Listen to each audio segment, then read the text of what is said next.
विषय हिंदी में आपको वचन टॉपिक पे आज चर्चा करेंगे। ठीक है, वचन क्या है और वचन किसे कहते हैं। वचन एक या एक से अधिक संख्या का बोध कराने वाले शब्दों को वचन कहते हैं।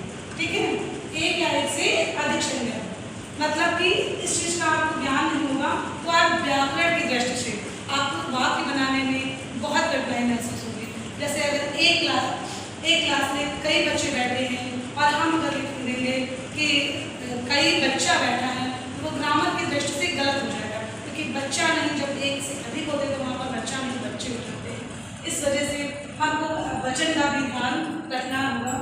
तो यहाँ पर हम वचन के बारे में विस्तृत चर्चा करेंगे। वचन के दो भेद होते हैं, पहला एक वचन और दूसरा बहुवचन। एक वचन में किसी संज्ञा या सर्वनाम, किसी संज्ञा या सर्वनाम की एक संख्या, सिर्फ एक संख्या का जहाँ पर बोध होता है तो उसे हम एक वचन कहते हैं, उसे हम एक वचन कहते हैं। जैसे अगर एक लड़का खड़ा है तो उसको सिर्फ लड़का कहेंगे। ठीक है, एक लड़की खड़ी तो उसको लड़की कहेंगे। अगर एक तितली पुल पर बैठी है तो उसको सिर्फ तितली कहेंगे, और अगर एक साड़ी है तो उसको हम साड़ी ही कहेंगे। इस तरीके से पैसा को भी हम पैसा ही कहेंगे। और इसके सेम हम यहाँ पर एक वचन की बात कर रहे थे, इसलिए हमने यहाँ पे लड़का, लड़की, तितली, साड़ी, पैसा आदि ऐसे और भी एग्जाम्पल आपको मिलेंगे।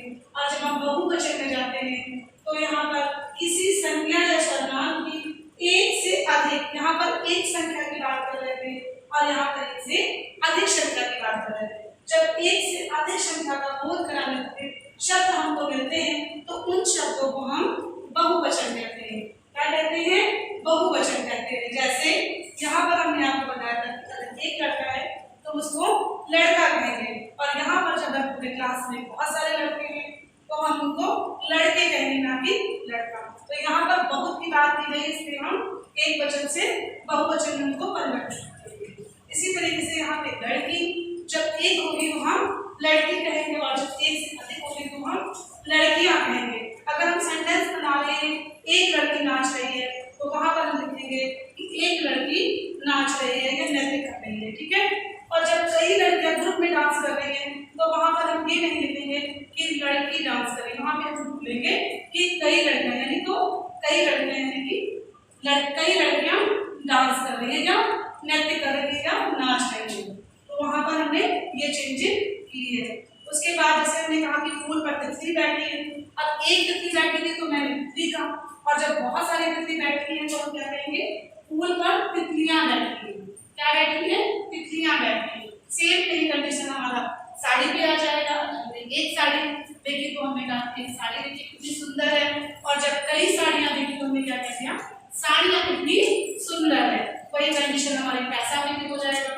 जैसे हम कहेंगे जैसे एक पैसा चाहिए, ठीक है, और वही कंडीशन यहाँ पर आ जाएगा पैसे कि बहुत सारे पैसे हैं। इस तरीके से एक वचन और बहुवचन में इतना अंतर होता है। जहाँ पर एक वस्तु होती है वहाँ पर एक वचन का प्रयोग करते हैं, और जहाँ पर एक से अधिक वस्तुएं होती हैं, मतलब एक ही वस्तु बहुत ज्यादा होती है। समझ रहे हैं ना? जैसे एक वस्तु मतलब एक है और एक से एक ही वस्तु बहुत अधिक है, तब हम वहां पर बहुवचन कहेंगे। एक से अगर दो भी है, तीन भी है, चार भी है, या इससे ज्यादा संख्या है तो हम बहुवचन का प्रयोग करेंगे, और जो सिर्फ एक होगा तब हम एक वचन का प्रयोग करेंगे।